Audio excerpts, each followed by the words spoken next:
Welcome to our channel Indian ஸ்பிளிட்ல. இன்னைக்கு நம்ம பார்க்க போற ரெசிபி சோயா கீமா மசாலா. இது சப்பாத்திக்கு ரொம்ப டேஸ்டா இருக்கும். வாங்க எப்படி செய்யறதுன்னு பார்க்கலாம். இன்னைக்கு நான் 2 கைப்பிடி அளவு மீல் மேக்கர் சுடு தண்ணியில் அரை மணி நேரம் ஊற வச்சு அதை நல்லா ட்ரை பண்ணி எடுத்திருக்கேன். இதை நம்ம ஒரு மிக்ஸி ஜாரில் போட்டு இதை லைட்டாக கரகரப்பாக அரைச்சி எடுத்துக்கலாம். இதை அரைச்சி எடுத்துட்டேன். இதோ இந்த பதத்துக்கு அரைச்சி எடுத்திருக்கேன். உங்களுக்கு இன்னுமே பீஸ் பெருசு பெருசாக வேணும் அப்படின்னா நீங்கள் இன்னும் கொஞ்சம் கம்மியாக அரைச்சிக்கோங்க. நம்ம இப்போ கீமா மசாலா ஸ்டார்ட் பண்ணிடலாம். ஒரு ட்ரை பேன் எடுத்திருக்கேன்.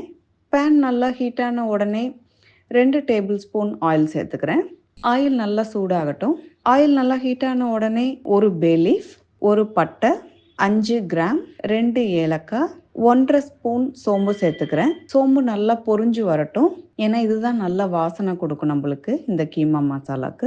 சோம்பு பொரிஞ்ச உடனே 4 பச்சை மிளகாய் கீறி விட்டு சேர்த்துருக்கேன். கொஞ்சம் கருவேப்பில். இதை லைட்டாக மிக்ஸ் பண்ணி விட்டுடுங்க. நல்லா பொடியாக கட் பண்ண 2 பெரிய வெங்காயம் சேர்த்துக்கிறேன். நம்மளுக்கு இந்த வெங்காயம் நல்லா கோல்டன் ப்ரௌன் கலர் வரணும். அப்போ தான் டேஸ்ட் நல்லா இருக்கும். வெங்காயம் நல்லா வதங்கிடுச்சு. நல்லா கலர் மாறி இருக்கு பார்த்தீங்களா? இப்போ இந்த ஸ்டேஜில் 3 தக்காளி, மீடியம் சைஸ் தக்காளி நல்லா பொடியாக கட் பண்ணி வச்சுருக்கிறேன். அதையும் இதில் சேர்த்துக்கலாம். இதை லைட்டாக வதக்கி விட்டுடுங்க. தக்காளி நல்லா குக் ஆகிறதுக்கு இந்த மசாலாவுக்கு தேவையான உப்பு நான் இந்த ஸ்டேஜ்லேயே சேர்த்துக்கிறேன். 1 ஸ்பூன் உப்பு சேர்த்துருக்கேன். இதை நல்லா வதக்கிடலாம். தக்காளி நம்மளுக்கு நல்லா குக்காகி வரணும். தக்காளி நல்லா வதங்கிடுச்சு. இப்போ இதில் 1 டேபிள் ஸ்பூன் இஞ்சி பூண்டு பேஸ்ட்டு சேர்த்துக்கிறேன். இஞ்சி பூண்டு பேஸ்ட்டோட பச்சை வாசனை போகிற வரைக்கும் நல்லா வதக்கிடுங்க. இப்போ இதில் நல்லா பச்சை வாசனை போயிடுச்சு. இதில் 1/2 spoon chilli powder, 2 teaspoon Kashmiri chilli powder. உங்கள் வீட்டில் காஷ்மீரி சில்லி பவுடர் இல்லைன்னா நீங்கள் ரெகுலர் சில்லி பவுடர் 1 ஸ்பூனாக சேர்த்துக்கோங்க. மல்லித்தூள் 1.5 ஸ்பூன், மஞ்சள் தூள் 1/2 ஸ்பூன், மட்டன் மசாலா 1.5 டீஸ்பூன் சேர்த்துருக்கேன். இப்போ இதை நல்லா மிக்ஸ் பண்ணி விட்டுடுங்க. இந்த மசாலா நல்லா பச்சை வாசனை போகிற வரைக்கும் நம்ம வதக்கி எடுக்கணும். இதுக்கு 1 கிளாஸ் தண்ணி மட்டும் இந்த ஸ்டேஜில் நான் சேர்த்துக்கிறேன். வாட்டர் சேர்த்து நல்லா மிக்ஸ் பண்ணி நல்லா பச்சை வாசனை போகிற வரைக்கும் குக் பண்ணி எடுத்துடுங்க. இப்போ நம்ம போட்ட மசாலாவோட பச்சை வாசனை போயிடுச்சு. இதில் நம்ம ஏற்கனவே அரைச்சி வச்சிருக்கிற கீமா இதில் சேர்த்துக்கலாம். கீமா சேர்த்து நல்லா மிக்ஸ் பண்ணி விட்டுடுங்க. கீமா போட்ட உடனே நீங்கள் தண்ணி ஆட் பண்ணிட வேண்டாம். நம்ம ஏற்கனவே போட்டிருக்கிற அந்த மசாலாஸ் எல்லாமே இந்த கீமாவில் நல்லா இறங்கி நல்லா பிளெண்ட் ஆகிடணும். கீமா தனியாக மசாலா தனியாக இல்லாமல் எல்லாமே நல்லா சேர்ந்த மாதிரி மிக்ஸ் ஆகிடணும். உங்களுக்கு நல்லா சேர்ந்து வரும்பொழுது ஒரு வாசனை வரும். இதை நல்லா மிக்ஸ் பண்ணி எடுத்துட்டோம். உங்களுக்கு இப்போ அந்த மசாலாவோட சேர்ந்து கீமா நல்ல ஒரு ஃப்ளேவர் வர ஆரம்பிச்சிருச்சு.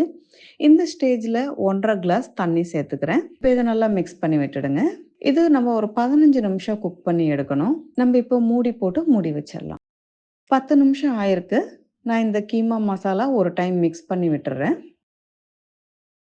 இப்போ இன்னும் ஒரு 5 நிமிஷம் குக் பண்ணி எடுத்துடலாம். நம்மளுக்கு 15 நிமிஷம் ஆயிடுச்சு. நம்ம கீமா மசாலால நல்லா எண்ணெயெல்லாம் மேலே திரிஞ்சு வர ஆரம்பிச்சிருச்சு. இந்த ஸ்டேஜில் 1/2 ஸ்பூன் பெப்பர் சேர்த்துக்கிறேன். பெப்பர் நீங்கள் இன்னுமே 1க்கு 2ஆவும் நுணுக்கி போடலாம். நல்லா வாசனையாக இருக்கும். 1/2 கைப்பிடி அளவு கொத்தமல்லி இலை சேர்த்துக்கிறேன். இப்போ இதை நல்லா மிக்ஸ் பண்ணி விட்டுடுங்க. இப்போ நம்ம சேர்த்துருக்கிற இந்த பெப்பர் அண்ட் கொரியாண்டர் லீஃபோட ஃப்ளேவர் இந்த கீமாவில் நல்லா இறங்கி வர்றதுக்காக 2லிருந்து 3 நிமிஷம் வரைக்கும் இதை நம்ம மூடி போட்டு அப்படியே வச்சிடலாம். 3 நிமிஷம் ஆயிடுச்சு. நான் உடனே ஃப்ளேம் ஆஃப் பண்ணிட்டேன். எண்ணெய் உங்களுக்கு நல்லா திரிஞ்சு வந்திருக்கு பார்த்தீங்களா? கிரேவி பதமும் நல்லா மாறி இருக்கு. இந்த கீமா மசாலா உங்களுக்கு சப்பாத்தியோட ரொம்ப நல்லா இருக்கும். நீங்கள் சப்பாத்தியோட சாப்பிடும் பொழுது மேலே லேசாக லெமன் புழிஞ்சு விட்டுட்டு அதில் ஃப்ரெஷ்ஷாக கட் பண்ணி வச்சுருக்கிற ஆனியன் நீங்கள் வச்சு அதை சப்பாத்தியோடு சேர்த்து சாப்பிடும் பொழுது ரொம்ப டேஸ்ட்டாக இருக்கும். நீங்களும் இதை உங்கள் வீட்டில் செஞ்சு பார்த்துட்டு எப்படி இருக்குது அப்படிங்கிற உங்களோட ஃபீட்பேக் எங்களுக்கு கமெண்ட்ஸில் கொடுங்க. மீண்டும் உங்கள் எல்லாரையும் அடுத்த வீடியோவில் சந்திக்கிறேன். நன்றி, வணக்கம்.